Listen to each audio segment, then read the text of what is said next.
शंकराचार्य अपनी चर्चा दे रहे हैं। तो आत्म और अनात्म वस्तु को समझाने हेतु, जो कि विवेक का विषय है, आत्म क्या है, अनात्म क्या है, आत्मा क्या, अनात्मा क्या, तो उस विषय को समझाने हेतु आदि गुरु शंकराचार्य सर्वप्रथम स्थूल देह के बारे में बताते हैं कि स्थूल देह किस प्रकार से आसक्ति का आधार है, स्थूल देह से कैसे आसक्ति हो जाती है, और जीवात्मा इस देह में अनेकों प्रकार के बंधन और दुखों का भोग करता है। तो स्थूल देह के बारे में क्या कहते हैं, अब सारी चीजें चर्चाएं चलेंगी। स्थूल देह क्या है, अंतःकरण चतुष्टय क्या है, फिर आपका सूक्ष्म शरीर क्या है, कारण शरीर क्या है, इन सभी विषयों को वो चर्चा में लेते हैं। सर्वप्रथम वो स्थूल देह को समझाते हैं कि यह स्थूल देह एक बंधन है, क्योंकि शिष्य ने प्रश्न किया है को नाम बंधा, अर्थात बंधन क्या है। शिष्य का यह प्रश्न था कि बंधन क्या है। तो वही बंधन और मोक्ष के बारे में कल हमने देखा कि वो मोक्ष के हेतु को बताते हैं, और मोक्ष के हेतु को बताते हुए बताते हैं कि जो मोक्ष का हेतु है, जो प्रथम हेतु है, वह वैराग्य है, वह अनित्य वस्तुओं में वैराग्य है। कल की चर्चा थोड़ी डिस्टर्ब रही थी, कुछ इंटरनेट कनेक्शन की प्रॉब्लम के कारण। अगर आपने कल अटेंड किया हो तो कल थोड़ा डिस्टर्ब रहा था, परंतु आज सब ठीक है, चल रहा है। तो अनित्य वस्तुओं में वैराग्य का होना जरूरी है। मोक्ष का सबसे पहला हेतु यही है, प्रथम हेतु यही बताया आदि गुरु शंकराचार्य ने। अब जो है वो आत्म और अनात्म वस्तु की चर्चा करते हुए स्थूल शरीर का वर्णन कर रहे हैं कि स्थूल शरीर क्या है। तो आइए हम स्थूल शरीर पर चिंतन करेंगे, वो क्या कहते हैं स्थूल शरीर के वर्णन में, स्थूल शरीर कैसे बना है और स्थूल शरीर है क्या। तो आत्म और अनात्म वस्तु को समझना चाहिए। यद्योद्धव्यम तविदानीमात्मानात्म विवेचनम तदुच्यते मया सम्यक श्रुत्वात्म मन्यवधाराय। जो आत्मनात्म विवेक अब तुझे जानना चाहिए, वह मैं तुझे समझाता हूं, तो उसे भली भांति चित्त में स्थिर कर। और स्थूल शरीर का वर्णन करते हैं। मज्जा स्थमेदो पलरक्त चर्म त्वागाहव यैर्धातु भिरे भिरवन भिर भिरन्वितम पादोरुवक्षो भुज पृष्ठ मस्तकै रंगय रूपांगे रूपयुक्त तत अहम मेति प्रथितम शरीरम मुहास्पदम स्थूल मीतियर्ते बुद्धय।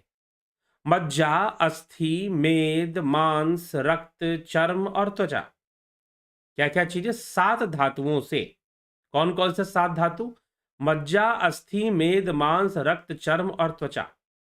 इन 7 धातुओं से स्थूल शरीर बना है। फिर चरण जंघा वक्षस्थल भुजा पीठ मस्तक आदि अंगोपांगों से युक्त मैं और मेरा रूप से प्रसिद्ध मैं और मेरा। जब भी हम कहते हैं कि मैं ये हूं, मैं वो हूं, मेरा ये मेरा वो, ज्यादातर हम शरीर से संबंध करके कहते हैं। तो ये सारी बातें हम शरीर से संबंध करके कहते हैं। अब हम कहते हैं कि फलाना मेरा पुत्र है, फलानी मेरी पत्नी है, फलाना भाई, फलाना बहन, फलाना मित्र, फलाना शत्रु, तो इन सबका संबंध का आधार शरीर है। तो इसीलिए मेरा, मैं और मेरा, तो यह जो शरीर है मैं और मेरा नाम से प्रसिद्ध है इंद्रिय जगत में, इस इंद्रिय लोक में मैं और मेरा नाम से प्रसिद्ध है। ठीक, तो इसीलिए कहा गया कि जो मैं और मेरा रूप से प्रसिद्ध है, इस मोह के आश्रय रूप देह को विद्वान लोग स्थूल देह कहते हैं। मज्जा अस्थि मेद मांस रक्त चर्म और त्वचा इन 7 धातुओं से बने तथा चरण जंघा वक्ष स्थल भुजा पीठ और मस्तक आदि अंगोपांग से युक्त मैं और मेरा रूप से प्रसिद्ध इस मोह के आश्रय रूप देह को विद्वान लोग स्थूल शरीर कहते हैं। आकाश वायु तेज जल और पृथ्वी ये सूक्ष्म भूत हैं। इनके अंश परस्पर मिलने से स्थूल होकर शरीर के हेतु होते हैं, और इन्हीं की तन्मात्राएं भोक्ता जीव भोग रूप सुख के लिए शब्द आदि 5 विषय हो जाया करती हैं। तो कहने का तात्पर्य यहां पर क्या है कि जो अब यहां पर एक और बात वो साथ में कह दे रहे हैं कि भाई जो आकाश वायु तेज जल और पृथ्वी, नभो नभस्व दधत नाम भूमया सूक्ष्मानि भूतानि भवन्ति तानि। अर्थात कि आकाश तत्व, वायु तत्व, तेज तत्व, जल तत्व और पृथ्वी तत्व ये सूक्ष्म है, यह स्थूल नहीं है। सूक्ष्मानि भूतानि भवन्ति तानि, साफ लिख दिया। यह सूक्ष्म है, यह स्थूल नहीं है, लेकिन एक विशेष अनुपात में जब ये मिलते हैं तो स्थूल सृष्टि करते हैं। जब ये विशेष अनुपात में मिलते हैं तो स्थूल सृष्टि कर देते हैं, स्थूल बन जाते हैं फिर। लेकिन ये वास्तव में स्थूल नहीं है, इसीलिए पंचभूतों को सूक्ष्म शरीर का अंग माना है, और ज्ञानेंद्रियों को भी सूक्ष्म शरीर का अंग माना है, कर्मेंद्रियों को भी सूक्ष्म शरीर का अंग माना है अंततः। इसीलिए यहां पर स्थूल देह की चर्चा में पहले ही श्लोकों में यह नहीं कहा गया कि इसमें आंख, कान, नाक ये सब नहीं बताए गए। क्या बताए गए? मज्जा, अस्थि, मेद, मांस, रक्त, चर्म और त्वचा, इन 7 धातुओं से बने हुए तथा चरण, जंघा, वक्षस्थल, भुजा, पीठ और मस्तक आदि अंगोपांगों से युक्त मैं और मेरा रूप से प्रसिद्ध इस मोह के आश्रय रूप देह को विद्वान लोग स्थूल शरीर कहते हैं। ठीक है, ये स्थूल शरीर का वर्णन उन्होंने किया है, और आकाश वायु को उसको सूक्ष्म बना है, एक विशेष अनुपात में मलकर ये स्थूल सृष्टि करते हैं।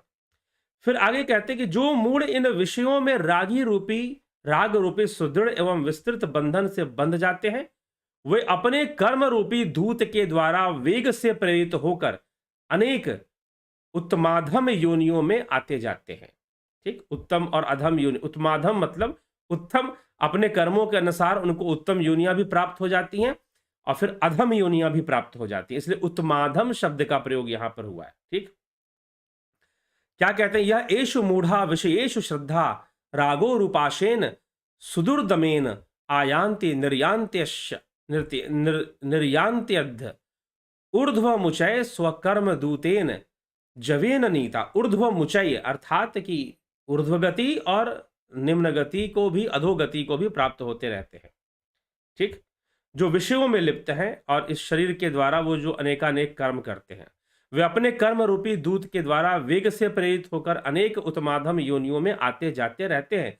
मतलब कि जीव का अपने कर्मों के आधार पर आना जाना बना रहता है, आना जाना लगा ही रहता है।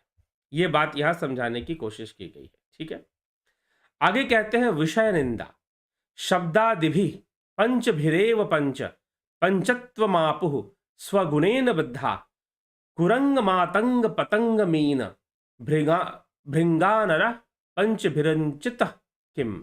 अपने अपने स्वभाव के अनुसार शब्दादि 5 विषयों में से केवल एक एक से बंधे हुए हरिण, हाथी, पतंग, मछली और भौरे मृत्यु को प्राप्त होते हैं।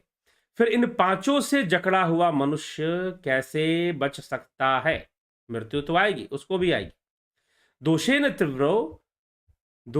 तीव्रो विषय कृष्ण सर्प विषादपि विषम निहंति भोक्तारम दृष्टारम चक्षुषाप्यम। दोष में विषय काले सर्प के विष से भी अधिक तीव्र है, क्योंकि विष तो खाने वाले को ही मारता है, परंतु विषय तो आंख से देखने वाले को भी मार सकता है, और मारता है, नहीं छोड़ता।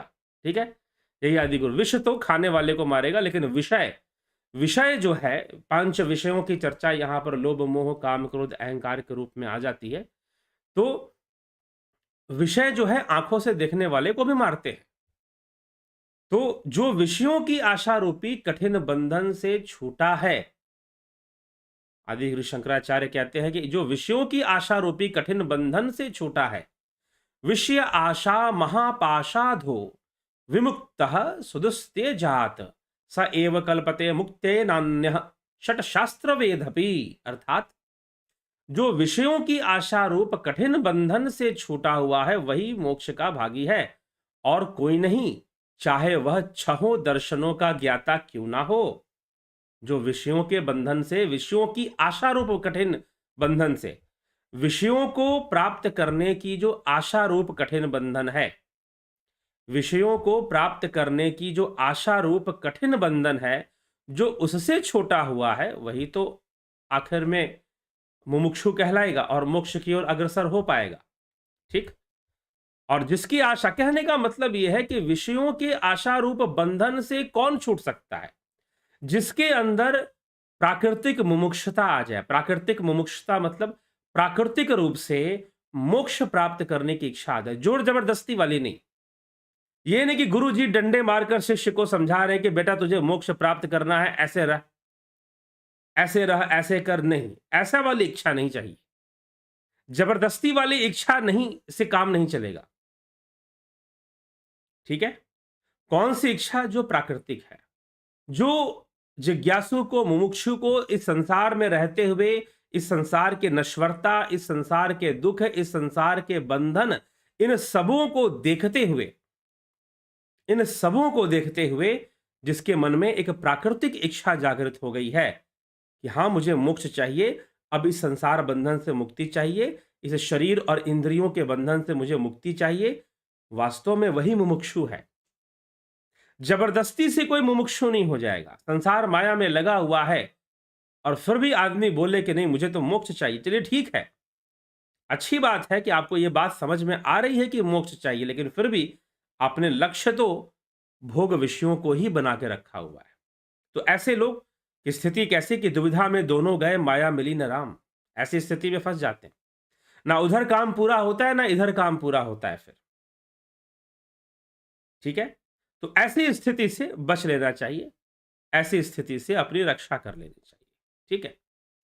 तो यही आदि गुरु शंकराचार्य यहां पर समझाना चाहते हैं। तो जो विषयों की आशा रूप कठिन बंधन से छूटा हुआ है, वही मोक्ष का भागी होता है, और जो नहीं, वह चाहे कितना भी शास्त्रों का ज्ञाता हो, उससे फर्क नहीं पड़ता। आपात वैराग्यवतो मुमुक्षून् भवाब्धि पारम प्रतियात मुद्दान आशाग्रहो मज्यते अंतराले विग्रह्य कंठे विनिर्वर्त्य वेगात। संसार सागर को पार करने के लिए उद्यत हुए क्षणिक वैराग्य वाले मुमुक्षु को आशारूपी ग्राह अति वेग से बीच में ही रोककर डुबो देते हैं, गला पकड़कर डुबो देते हैं। ठीक है? जिनकी आशाएं बनी हुई है कि मुझे अभी ये भोगना है, मुझे अभी वो भोगना है, मुझे अभी ये करना है, मुझे अभी वो करना है, मोक्ष बाद में देखेंगे, लेकिन फिर भी वह मोक्ष की कामना रखते हैं दूसरों के सामने, कि जिससे कि समस्या देखिए यहां पर क्या हो जाती है कि धर्म के रास्ते पर या ज्ञान के, अध्यात्म के मार्ग पर व्यक्ति कई बार जो चलता है, उसके मन में यह कामना बनी रहती है कि लोग उसका सम्मान करें, लोग उसका सम्मान करें। वह सम्मानित होने की भावना से ग्रसित रहता है, सम्मानित होने की भावना, आसक्ति से ग्रसित रहता है कि लोग उसका सम्मान करेंगे, लोग उसको धार्मिक समझेंगे, आध्यात्मिक समझेंगे। इसलिए प्रत्येक व्यक्ति स्वयं को कभी ये नहीं कहेगा कि मुझे मोक्ष नहीं चाहिए, मुझे ईश्वर से प्रेम नहीं है, क्योंकि अगर वो ऐसा कहेगा तो लोग ये समझेंगे कि भाई यह थोड़ा सम्मानित व्यक्ति नहीं है, ये तो ईश्वर से भी प्रेम नहीं करता, ईश्वर को भी नहीं मानता। ठीक? चाहे वो कितना भी बड़ा विद्वान हो, लेकिन जो सच्चा विद्वान है, जो सच्चा खोजी है, वो इस बात की चिंता ही नहीं करता कि लोग उसको क्या कहेंगे। वो तो सत्य को सामने रखेगा। ठीक है? इसीलिए लोग स्वयं को मुमुक्षु कहलाना, भक्त कहलाना पसंद करते हैं, क्योंकि वो चाहते हैं कि, क्योंकि उनको ऐसा पता है कि ऐसा कहने से, ऐसा होने से मान सम्मान जो मिलता है, लोग सम्मान की दृष्टि से देखते हैं। तो यह एक महान आसक्ति मुमुक्षु के अंदर होती है। वह मुमुक्षु कहलाते हुए भी मुमुक्षु वास्तव में हो नहीं पाता है। ये समस्या आ जाती है, क्योंकि मुमुक्षु होना बहुत गहरी बात है। सर, पहला पहला पहला कंडीशन ही यही है, पहली शर्त ही यही है कि आप मुमुक्षु बनिए। जब तक आप मुमुक्षु नहीं, तो आपके अंदर वैराग्य भी नहीं, एक जो स्वाभाविक प्राकृतिक वैराग्य होना चाहिए, वो नहीं आने वाला। जबरदस्ती का वैराग्य, वो गुरुजी डंडे मारकर अपने चेलों को समझा रहे हो कि वैरागी बनो, जबरदस्ती का, वो वैराग्य नहीं आने वाला। इसीलिए यहां पर आदि गुरु शंकराचार्य ये कह रहे हैं कि जिनकी आशाएं अभी बनी हुई हैं विषयों के प्रति, लेकिन फिर भी वो अपने आप को मुमुक्षु कहते हैं, भक्त कहते हैं, योगी कहते हैं, और मोक्ष की कामना रखने की बात कहते हैं, परंतु उनकी सारी आशाएं तो विषयों में ही लिप्त हैं। तो उनको क्या होगा कि जो ग्राह है, जो विषयों का जो विषय रूपी जो ग्राह है, उनको बीच में ही डुबा देगा, उनको मोक्ष तक पहुंचने ही नहीं देगा। यह स्थिति आ जाएगी। तो इसीलिए बाहरी प्रदर्शन से बचकर हम जो है वास्तविक ज्ञान की ओर आगे बढ़े, तो निश्चय ही हमारा कल्याण होगा, हम बहुत ही उच्चतर अवस्था को प्राप्त कर पाएंगे। ठीक है? तो ये यहां पर हमें समझाने की, समझना चाहिए। तो आगे आदि गुरु शंकराचार्य इसी विषय को आगे बढ़ाते हुए कहते हैं, विषयाख्य ग्रहो नेन सुविरक्त्य सिना हतः स गच्छति भवाम बोधे पारम प्रत्यूहवर्जितः। जिसने वैराग्य रूपी खड़ग से विषयेषणा रूपी ग्राह को मार दिया है, वही निर्विघ्न संसार समुद्र के उस पार जा सकता है। जिसने वैराग्य रूपी खड़ग से, जिसके अंदर वैराग्य पैदा हो गया, जब तक सच्ची मुमुक्षुता नहीं पैदा होगी तब तक सच्चा वैराग्य नहीं होगा, और जब तक वैराग्य नहीं होगा तो वैराग्य रूपी खड़ग कहां से आएगा जो विषय तृष्णा रूपी जो ग्राह है उसको मार सके। ठीक, तो ये यहां पर समझाने का प्रयास किया गया। विषय रूपी विषम मार्ग में चलने वाले मलिन बुद्धि को पद पद पर मृत्यु आती है, बार बार मरता है। वो कौन बार बार मरता है? जो विषय रूपी मार्ग पर, विषय रूपी विषम मार्ग पर, विषय रूपी विषम, क्योंकि ये विषय रूपी जो मार्ग है वो विषम मार्ग है। विषय रूपी मार्ग विषम क्यों कहा जा रहा है? तो सम क्या है? सम क्या है? पुरुष सम है। प्रकृति की विषमता ही तो जीवन है। विषमता से ही गुणों का प्रादुर्भाव हो जाता है, गुण प्रकट हो जाते हैं, और गुणों से ही सृष्टि हो जाती है। फिर 3 गुणों से, सत रज तम, तो इन 3 गुणों से सृष्टि हो जाती है। तो यह विषय है, जहां विषमता से विषय है। तो विषयों के विषम अवस्था में, विषय रूप में जो व्यक्ति आसक्त हो जाता है, जहां लोभ मोह काम क्रोध अहंकार है, कोई तत्व बढ़ गया, वायु तत्व बढ़ गया तो काम बढ़ जाएगा, अग्नि बढ़ गया तो क्रोध बढ़ जाएगा, जल बढ़ गया तो लोभ बढ़ जाएगा। ठीक, असंतुलन से फिर ये सारी चीजें अपने अस्तित्व को बनाए रखती हैं। अहंकार भी, मोह भी बढ़ जाएगा। फिर तो अनेक तत्वों को बढ़ने से और घटने से कई चीजें, कई दुर्गुण, कई विकार पैदा हो जाते हैं, और वही लोभ मोह काम क्रोध अहंकार के रूप में हमारे सामने आ जाते हैं। तो वह जो विकार है, उन विकारों से कैसे मुक्ति हो? तो जब तक ऐसी विषयों की, विषय रूपी विषम मार्ग में चलने वाले जो मलिन बुद्धि लोग हैं, वो पद पद पर उनकी मृत्यु होती है। बार बार मरते हैं वो, बार बार वो मरते हैं, बार बार उनकी मृत्यु होती है। ठीक है, तो ये स्थिति उनकी बनी रहती है। अर्थात बार बार मरने का यहां क्या तात्पर्य है? यहां बार बार मरने का तात्पर्य यह है कि अनेकों इच्छाएं, अनेकों कामनाएं जब उनकी पूर्ति नहीं होती है तो उनकी मृत्यु होती है। बार बार वो मृत्यु को प्राप्त होते रहते हैं। वास्तव में आप बचपन से, बाल्यावस्था से युवावस्था में आ गए तो समझिए बाल्यावस्था की मृत्यु हो गई। युवा से प्रौढ़ा में चले गए तो उसकी युवा की मृत्यु हो गई, और प्रौढ़ा से वृद्धा में तो प्रौढ़ की मृत्यु हो गई। एक तरह से मृत्यु ही तो होती जा रही है। आप खुद सोचिए कि 10 साल पहले जो आप थे, आज वो आप हैं। क्या आपकी वही विचारधारा है? क्या आप वही व्यक्ति हैं? आप अपने आप से पूछिए। जी हाँ, शरीर से, पहचान से, अपने आई कार्ड से तो आप वही व्यक्ति हैं, परंतु आप सोचिए कि 10-20 साल पहले, 15 साल पहले आपकी विचारधारा क्या होती थी, और उन विचारधाराओं में कितना बड़ा परिवर्तन आ चुका है। आप बदल चुके हैं। आप बिल्कुल वही व्यक्ति नहीं रह गए जो आज से 10-15 साल पहले थे। ठीक है, तो ये हमें थोड़ा विचार करेंगे तो हमें यह तथ्य भी बहुत आसानी से समझ में आ जाएगी। ठीक है, हमें आसानी से यह बात भी समझ में आ जाएगी। तो इसीलिए यह समझने योग्य है। तो विषयों की विषम अवस्था में जो विषम अवस्था के जो मार्गी होते हैं, वो अनेकों बार बार उनकी मृत्यु होती है, बार बार उनका पतन होता है, और बार बार वो मृत्यु को प्राप्त होते ही रहते हैं। कुछ ऐसी स्थिति बनती है। ठीक है, चलिए आगे देखते हैं, आगे क्या कहते हैं। बिल्कुल ठीक समझो कि हितैषी सज्जन अथवा गुरु के कथा अनुसार अपनी युक्ति से चलने वाले को फल की सिद्धि होती है।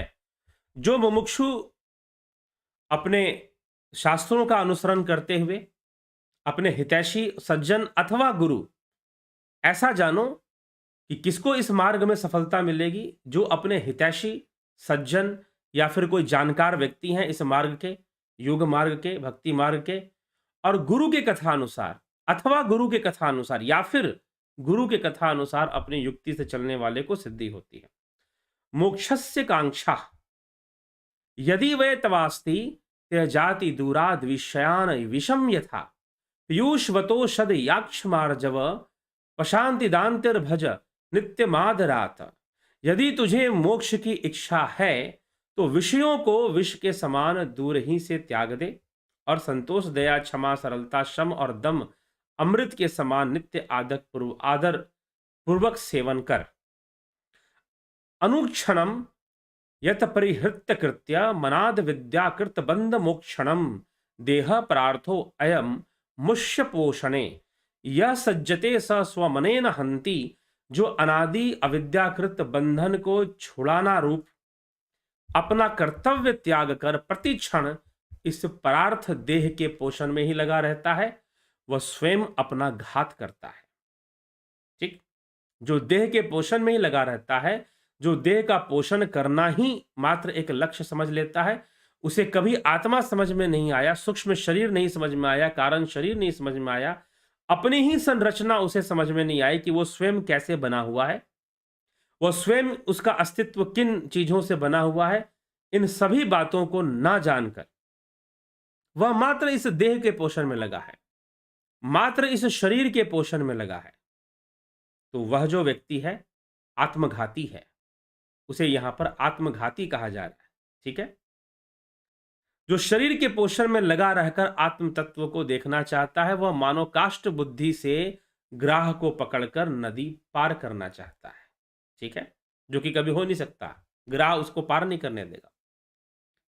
तो शरीर के पोषण में हमेशा लगे रहना, शरीर को ही लक्ष्य बनाकर जीना और फिर सोचना कि मुझे आत्मा के दर्शन हो जाए, मुझे ज्ञान मिल जाए, मुझे भगवान दिख जाए, ऐसी कामना अगर वो रखता है तो बस उसके लिए कौतूहल है। वो वास्तव में आत्मज्ञान के प्रति जिज्ञासु नहीं है, वह मुमुक्षु नहीं है, वो कौतूहल में कुछ जानना चाहता है। ठीक, लक्ष्य तो उसका शरीर में ही रखा हुआ है, शरीर के पोषण में ही लगा हुआ है। मोह एवं महामृत्युर मुमुक्षुर व पुरादिशु मोहो वनिर्जितो येन स मुक्ति पदमर्हति। शरीर आदि में मोह रखना ही मुमुक्षु की बड़ी भारी मौत के समान है। अगर मुमुक्षु शरीर आदि में अगर अपने आप को मुमुक्षु कहता है और शरीर को ही जीवन का लक्ष्य बना लिया है, ना मन समझ में आया, ना बुद्धि, ना आत्मा, ना अंतःकरण कुछ समझ में आया, नहीं किसी को जानने की कोशिश भी नहीं की, तो शरीर आदि में मोह रखना ही मुमुक्षु की बड़ी भारी मौत है। जिसने मोह के जीता है वही मुक्ति पद का अधिकारी है। मोहम जहि महामृत्युम देहदार सुतादिशु यम जित्वा मुनयो यान्ति तद्विष्णु परमम पदम। देह, स्त्री और पुत्र आदि में मोह रूप महामृत्यु को छोड़ जिसको जीत कर मुनिजन ब्रह्म उस ईश्वर के परम पद को प्राप्त हो जाते हैं। ठीक, तो इस प्रकार से ये सारी बातें समझाते हैं। पहले देह क्या है, स्थूल शरीर क्या है, उसके बारे में बताते हैं। त्वचा, मांस, रक्त, स्नायु, मेद, मज्जा और अस्थियों का समूह तथा मल मूत्र से भरा हुआ यह स्थूल देह अति निंदनीय है। पंचकृत स्थूल भूतों से पंचकृतभ्यो भूतेभ्य स्थूलेभ्य पूर्व कर्मणा, पंचकृतभ्यो भूतेभ्य स्थूलेभ्य पूर्व कर्मणा। पंचकृत स्थूल भूतों से पूर्व कर्मानुसार उत्पन्न हुआ यह शरीर आत्मा का स्थूल भोगायतन है। इसकी अवस्था जागृत है, जिसमें कि स्थूल पदार्थों का अनुभव होता है। इससे तदात्म्य को प्राप्त होकर ही जीव माला, चंदन तथा स्त्री आदि नाना प्रकार के स्थूल पदार्थों को बाह्य इंद्रियों से सेवन करता है। इसीलिए जागृत अवस्था में इस स्थूल देह की प्रधानता है। स्थूल देह की प्रधानता किसमें है? जागृत अवस्था में है। आदि गुरु शंकराचार्य अभी यह भी स्पष्ट कर रहे हैं कि स्थूल देह की प्रधानता जागृत अवस्था में है। जागृत, स्वप्न, सुषुप्ति और तूर्य, इन चार अवस्थाओं की बात की है। चतुष्पाद की चर्चा है मांडुक्य उपनिषद के अंदर। उसी का आधार लेते हुए वो कहते हैं कि जागृत अवस्था में यह स्थूल देह ही महत्वपूर्ण हो जाता है। ठीक, और इससे जो है इसकी प्रधानता हो जाती है। तो इसी स्थूल का आश्रय से जीव को संपूर्ण बाह्य जगत प्रतीत होता है। अब स्थूल देह के आश्रय से ही जीव को बाह्य जगत प्रतीत हो रहा है, यह भी बता रहे हैं। तो गृहस्थ के घर के तुल्य उसे ही स्थूल देह जानो। कि गृहस्थ, जैसे कोई व्यक्ति गृहस्थ है, उसका घर है, वो स्वयं नहीं, उसका घर। तो जैसे गृहस्थ का घर है, वैसे ही इस जीव के लिए, जीवात्मा के लिए यह स्थूल देह है। वैसे ही इस जीवात्मा का घर होने के कारण यह स्थूल देह है। स्थूल देहि जन्म जरा मरण तथा स्थूलता आदि धर्म है। बालकपन आदि नाना प्रकार की अवस्थाएं स्थूल देह में ही बनती हैं। वर्णाश्रम आदि अनेकों प्रकार के नियम और यम हैं तथा इसकी पूजा मान अपमान आदि विशेषताएं सब की सब स्थूल देह में ही बना करती हैं। चाहे कोई कहते हैं कि ये फलाने वर्ण का है, ये शूद्र है या वैश्य है या क्षत्रिय है या ब्राह्मण है, तो ये जो वर्ण आदि का जो वर्णन हो रहा है यह भी स्थूल देह में ही बनते हैं। यह भी स्थूल देह की ही पहचान है जो मिथ्या है, जो भ्रम है। तो स्थूल देह मांस, रक्त, मज्जा इन सब से बना हुआ है, हड्डियां। तो यह स्थूल देह की संरचना ऐसे बताई जा रही है और पंचीकृत भूतों से बना हुआ है यह भी बताई जा रही है।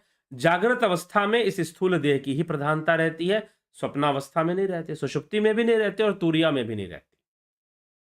तुरिया तो सुपर कॉन्शियसनेस की ओर हमें ले जाता है, वह और भी हमारी चेतना को विकसित कर देता है। ठीक है, तो इस प्रकार से ये चर्चा यहां पर स्थूल देह की चर्चा और स्थूल देह के प्रति आसक्ति और स्थूल देह के कारण ही विषयों के प्रति आसक्ति रहती है। जीव बार बार स्थूल देह क्यों धारण करता है? पुनरपि जननम पुनरपि मरणम पुनरपि जननी जठरे शयनम, यह अवस्था बार बार क्यों बनती है? इसलिए बनती है क्योंकि जीव को कहीं ना कहीं आसक्ति रहती है और जब आसक्ति रहती है तो उसका जन्म मरण लगा ही रहता है।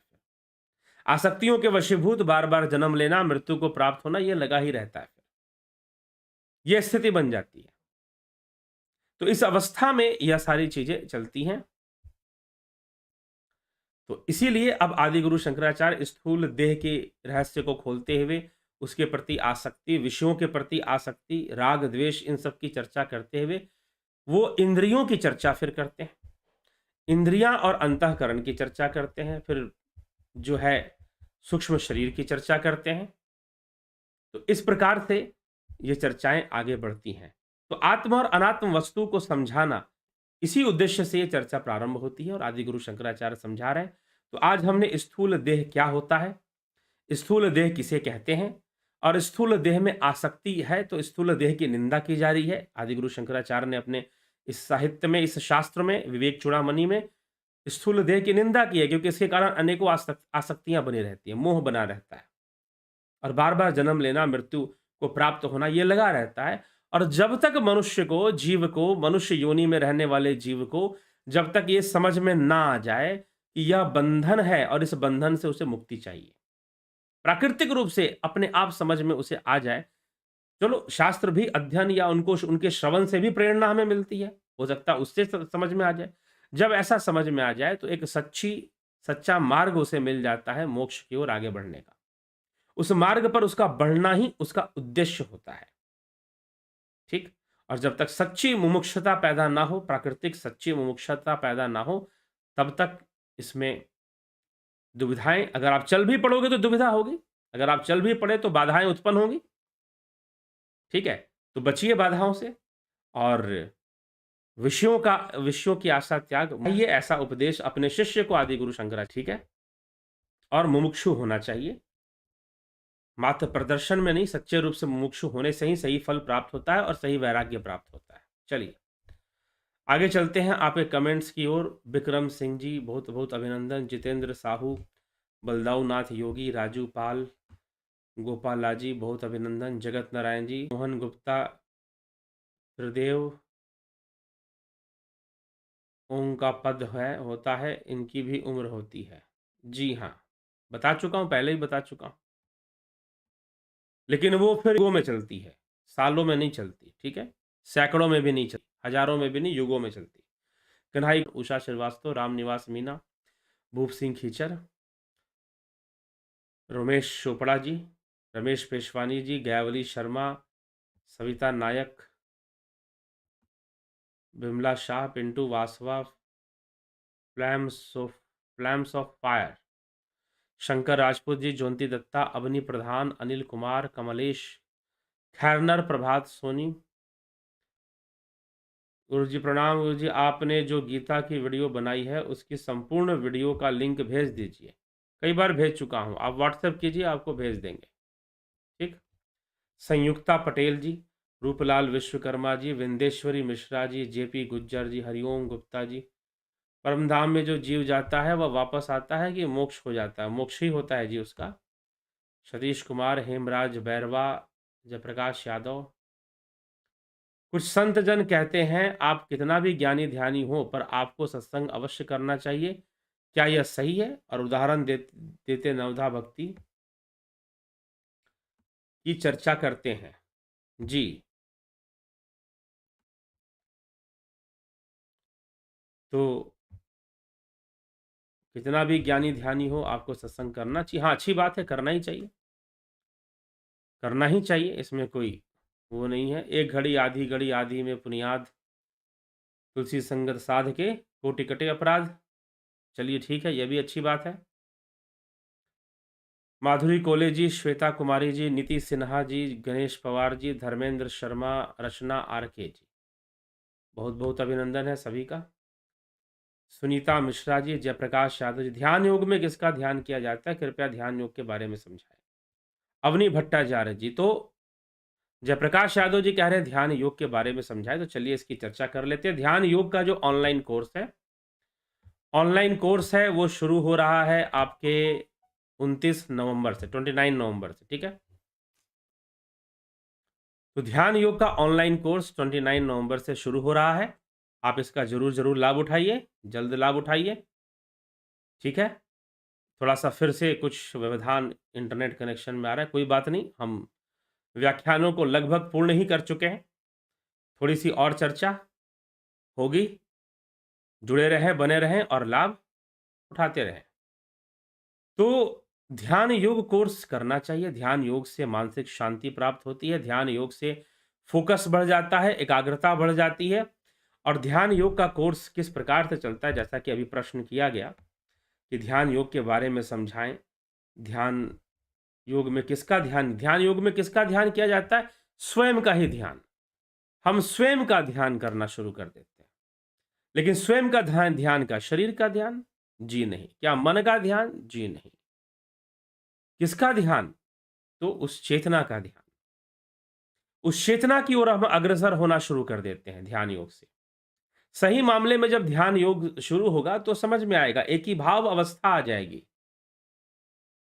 ठीक। तो फिर किसका ध्यान, यह प्रश्न नहीं उठेगा। आत्म तीर्थ कहा गया, आत्मज्ञान कहा गया, आत्म साधना कही गई, आत्म अनुसंधान कहा गया। आदि गुरु शंकराचार्य से पूछा गया कि भक्ति क्या है, तो उन्होंने कहा आत्म अनुसंधान ही भक्ति है। आत्मा का अनुसंधान करना ही भक्ति है। इस प्रकार से विवेक चूड़ामणि में यह बात कही गई, ठीक। तो ये बात हमें समझना पड़ेगा। तो ध्यान योग में किसका ध्यान? ध्यान योग में बस अपने अपने ध्यान की ओर, अपनी आत्मा के ध्यान की ओर, अपने ही ध्यान की ओर हम आगे बढ़ते हैं, ठीक है। तो ये ध्यान योग का विषय है। और ध्यान योग के विधिवत तरीके से, ध्यान योग का जो कोर्स होता है वो बहुत ही विधिवत तरीके से आगे बढ़ता है, वो एक सिस्टमैटिक फॉर्म में आगे बढ़ता है। और आपको इसे आगे, अगर आप बढ़ाना चाहते हैं अपने जीवन में, ध्यान योग करना चाहते हो, जरूर ज्वाइन कर लीजिए। 29 नवंबर से शुरू हो रहा है और ज्वाइन कर कर इसका पूरा पूरा लाभ उठा लीजिए, ठीक है। ये हमें समझना चाहिए। अवनी भट्टाचार्य जी, अजीत अपराजित, जय सच्चिदानंद जी, लोचन प्रसाद साव, जयंती भाई पटेल, सबका बहुत बहुत अभिनंदन है, सबका बहुत बहुत अभिनंदन है। इस कार्यक्रम में जुड़े रहें, बने रहें। चंद्रेश्वर पांडे जी, आपका भी बहुत अभिनंदन, ओम तत्सत। तो इस प्रकार से जुड़े रहें, बने रहें और ध्यान योग की ओर आगे बढ़ें। ध्यान योग की महिमा विवेक चूड़ामणि में पहले ही आपको मिल चुकी है, आगे और मिलेगी। तो जरूर ध्यान योग करके अपनी अपनी ही भीतर, अपने ही अंदर अपनी यात्रा को शुरू करिए, ठीक। डेली ध्यान में बैठिए, डेली साधना में बैठिए, लाभ उठाइए, ठीक है, लाभ उठाइए और आगे बढ़िए। तो चलिए, इसी के साथ विचारों को विराम देंगे अब, और कल जो है फिर 9 बजे लाइव सेशन में जरूर मिलेंगे। विवेक चूड़ामणि के ही आगे बढ़ने वाले जो विषय हैं, सूक्ष्म शरीर, कारण शरीर, अंतःकरण, चतुष्टय, इंद्रियां, इन सब की चर्चा आगे होने वाली है।